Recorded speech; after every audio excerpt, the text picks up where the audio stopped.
Something happened in Washington last night that almost everyone missed. Millions of people saw the same broadcast, the same cameras, the same ceremony, but only a handful understood the gravity of the moment. Because buried inside the cheers, the music, the lights, and the chaos of the FIFA World Cup 2026 draw event was a quiet exchange between two men who are shaping the future of North America in very different ways. And until now, not a single person knew what was actually said. Donald Trump and Mark Carney sat side by side, leaning in, smiling, talking. Online viewers froze frames and zoomed in, wondering what kind of political tension was unfolding during that performance. Some guessed it was sarcasm. Others assumed Trump was pushing tariffs again. A few thought a confrontation was brewing. But they were all wrong. A professional lip reader has now decoded the entire interaction, and what Trump whispered to Carney wasn't anger. It was admiration. It was unguarded, and it revealed a power dynamic no one expected.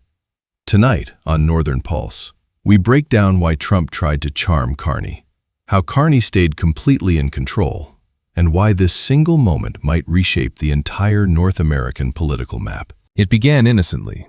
Two leaders placed next to each other at a global sports ceremony.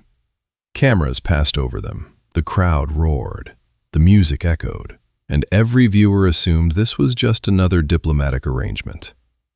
But anyone who has followed Carney and Trump over the past few months knew the context behind this seating plan wasn't simple. Trump is in the middle of escalating tariff threats. He's repeatedly pushed economic pressure on Canada's steel, lumber, manufacturing, and technology sectors. He's hinted at cracking open the trade framework that ties North America together. He's questioned the future of CUSMA, thrown new demands at Mexico, and initiated disruptions across supply chains. In other words, Trump and Carney should not have shared that much laughter. Yet there they were, side by side, smiling like two old acquaintances at a reunion. This contradiction created the first wave of online confusion. Why was Trump leaning toward Carney? Why was Carney responding so calmly? Viewers could see something important was happening, but their guesses were all over the map. Some expected harsh whispers. Others thought Trump was mocking the event. But the truth was even more surprising. Something about the atmosphere shifted the moment the village people stepped on stage. The opening chords of YMCA blared through the arena, and both leaders looked toward the performance. Trump leaned in closer, not to criticize, not to dominate the space, but to share a moment. That single lean-in signaled an unusual shift in the room's energy, and the cameras unknowingly captured the beginning of a much bigger story. Once the lip reader released the transcript, the entire understanding of that moment flipped. Trump's first decoded line was simple, almost childlike, and completely unexpected. "I love this." Nothing about policy, nothing about steel or tariffs, just pure enthusiasm directed toward Carney. What makes this moment powerful is not the phrase itself, but the direction of it. Trump didn't say it to Melania. He didn't say it to an advisor. He didn't blurt it out randomly. He aimed the comment straight at Carney. That's the detail people overlooked. Trump wanted Carney to hear it. World leaders who sit next to Trump often react cautiously. They either overlaugh, stay stiff, or act overly formal, not knowing how to calibrate the interaction. Carney didn't do any of that. He didn't shrink into the chair. He didn't bob his head awkwardly. He responded in a casual, grounded way that almost looked effortless. That reaction alone explains why Trump kept talking. Carney's body language wasn't submissive, but it also wasn't challenging. He struck that rare middle ground, the one that seasoned diplomats master over decades. The ability to be warm without being dominated, attentive without being intimidated, and responsive without overstepping. Trump, who usually thrives on commanding a room, leaned in again.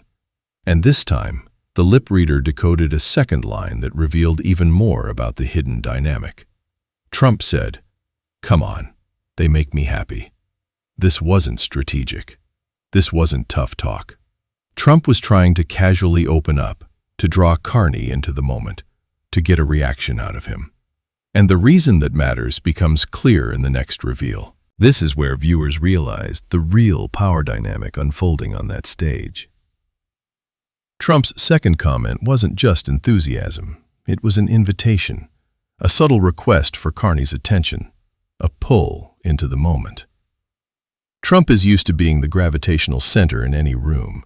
He walks in expecting people to react to him, laugh at his jokes, echo his remarks, or show signs of admiration. But Carney didn't feed that expectation. Instead, he maintained a calm poise that redirected the balance entirely.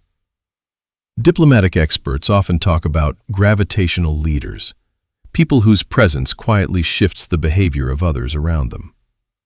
Most leaders react to Trump's energy. They adjust. They tangle themselves in his intensity. But Carney did not. He stayed steady, controlled, confident. And because of that, Trump instinctively adjusted to him. That's why Trump kept talking. That's why he leaned in again. That's why he followed Carney's micro-reactions. In a room where Trump normally absorbs all attention, he was trying to share the moment with Carney, almost to impress him, or at least to trigger a response that validated his excitement. It's a rare thing to watch a former U.S. president subtly try to win over someone else in a public setting. But that's exactly what happened, and the lip reader's findings confirmed something deeper. Trump wasn't trying to overpower Carney. He was trying to connect with him. If the first two decoded lines revealed Trump's mood, the third exposed his intention. At one point during the performance, the lip reader caught Trump urging Melania to join the moment, saying something along the lines of encouraging her to take part in the fun. That's when everything clicked. Trump wasn't simply reacting to the music. He was performing the moment because Carney was there. Trump rarely tries to humanize himself in a room unless he knows it will benefit him strategically or socially. His public gestures are almost always curated. If he laughs, he wants you to notice. If he claps, he wants you to react. If he invites someone into a moment, there's a reason. And here, that reason was Carney.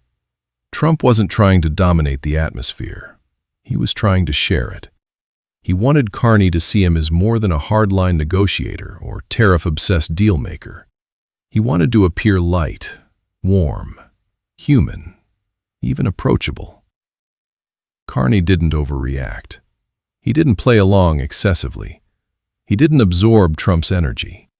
He maintained a composed smile, reacting enough to acknowledge the moment, but never losing his steadiness. That's the part viewers admired most. Carney didn't need the spotlight. He didn't try to steal Trump's moment, and he didn't shy away either. He stood in perfect balance, something Trump is not used to encountering. This balance set up the next layer of the story, the one that drew analysts' attention worldwide. If you watch the clip closely, Trump's body language is unmistakable. He keeps turning toward Carney, leaning in, initiating moments of connection. Carney, meanwhile, keeps a posture that conveys confidence without effort. That's the difference between someone used to seeking attention and someone used to commanding respect. This moment becomes even more striking when placed in the broader context. Trump has spent months pushing aggressive tariff threats on Canada. He has tried to corner Mexico. He has floated new demands that echo the pressure tactics of his first presidency. These are moves meant to intimidate or unsettle trading partners. But Carney didn't look unsettled. He didn't carry the tension of a man whose country was under economic attack. He didn't appear defensive. If anything, it looked like he was the one anchoring the energy of the room. And Trump's behavior reinforced that perception. Whenever Carney appeared calm, Trump leaned in more. Whenever Carney smiled lightly, Trump followed up with another comment. Whenever Carney responded casually, Trump maintained the interaction. In diplomacy, this is known as behavioral mirroring, and it usually flows in one direction. People mirror the more dominant presence in the room. Watching Trump repeatedly mirror Carney, His tone, his posture, even the pacing of his reactions was a subtle but powerful signal. Carney wasn't the one adapting to Trump. Trump was adapting to Carney. And that revelation becomes even more important when you connect it to what happened just hours before. Earlier that same afternoon, Trump and Carney had a private meeting, just the two of them. No staff, no aides, no cameras, no press. Just a closed room and 50 uninterrupted minutes. This detail alone reshaped the interpretation of the FIFA interaction. 50 minutes is not symbolic. World leaders don't sit alone for nearly an hour unless real discussions are happening. This wasn't courtesy time, and it wasn't a photo op. It was negotiation, positioning, influence. Something substantive occurred in that room. And here's what analysts noticed afterward. Carney walked out relaxed. Trump walked out unusually attentive. This dynamic matters. When Trump feels he has dominated a conversation, he comes out elevated, energized, almost overflowing with confidence. The FIFA stage afterward would have reflected that energy. But instead, something different happened. Trump seemed unusually eager to engage Carney again. He wasn't stone-faced, he wasn't cold, he wasn't dismissive. He behaved like someone who wanted to maintain rapport. Everything about the ceremony suggested that whatever happened in that private meeting, Trump walked away respecting Carney's approach, openly or not. Carney's demeanor confirmed that he was never thrown off. He wasn't scrambling to impress Trump. He maintained the same calm authority on stage that he displayed inside the private room, and Trump's behavior seemed to orbit around that steadiness. The FIFA interaction wasn't random. It was a direct echo of the energy established in those 50 minutes. This wasn't an isolated incident. Over the past months, a noticeable pattern is formed. Whenever Trump and Carney appear in the same room, at the G7, at press events, at diplomatic gatherings, Carney draws more attention. Journalists gather around him more quickly. Foreign leaders approach him for conversations before speaking to anyone else. Cameras linger on him longer during broadcasts. Clips of his reactions trend faster online. Analysts praise his composure the moment he steps onto a global stage. And this isn't accidental. Carney represents a very different type of leadership. Calm, measured, intelligent, and globally respected. He projects confidence without theatrics. He steadies rooms instead of inflaming them. He draws attention through professionalism, not volume. Trump, by contrast, commands attention through noise, through unpredictability, through spectacle. So when these two figures sit next to each other at a major event, the contrast becomes even sharper. Viewers instinctively gravitate toward the leader who embodies stability during uncertain times. And that leader, increasingly, is Mark Carney. This is why the cameras favored Carney at the FIFA ceremony. Why social media clips of him went viral. Why analysts discussed his composure instead of Trump's theatrics. Carney's presence naturally dictates the tone of the room. Trump felt that. And the lip reader's decoded lines prove it. The decoded lines weren't just entertainment. They were a window into Trump's unfiltered perception of Carney. In public, Trump often blusters, taunts, and intimidates. But in private, his true feelings often slip through in micro-moments, jokes, or offhand comments. What he revealed on that stage was simple. Trump respects Carney, not politically, not strategically, but personally, in those unguarded moments when the human side of diplomacy leaks through. He wasn't trying to overpower Carney. He wasn't trying to dismiss him. He wasn't acting like a man who believed he had leverage. He behaved like someone trying to be liked, subtly, quietly, but unmistakably. That's the part most viewers underestimated. Carney's unusual power isn't loud. It's not dramatic. It's not theatrically assertive. It's calm, controlled, and deeply rooted in competence. And competence will always earn respect from people who recognize real leadership, even if they won't admit it publicly. Every time these two men share a room, the pattern repeats. Carney walks out taller. Trump walks out adjusting to him. This FIFA moment wasn't an anomaly. It was the latest confirmation of a new diplomatic reality. Carney is one of the few leaders on the world stage who can manage Trump effectively, without raising his voice, without escalating tensions, and without playing into chaos. He does it with composure, he does it with intelligence, and he does it with presence. In the end, the lip reader didn't just decode a sentence, they decoded a shift in power. What looked like a fun, harmless musical interlude was actually a revealing window into the human side of diplomacy. Trump tried to connect. Carney stayed in control. Trump leaned in. Carney held his ground. Trump sought attention. Carney commanded respect. This wasn't a song. It was a signal.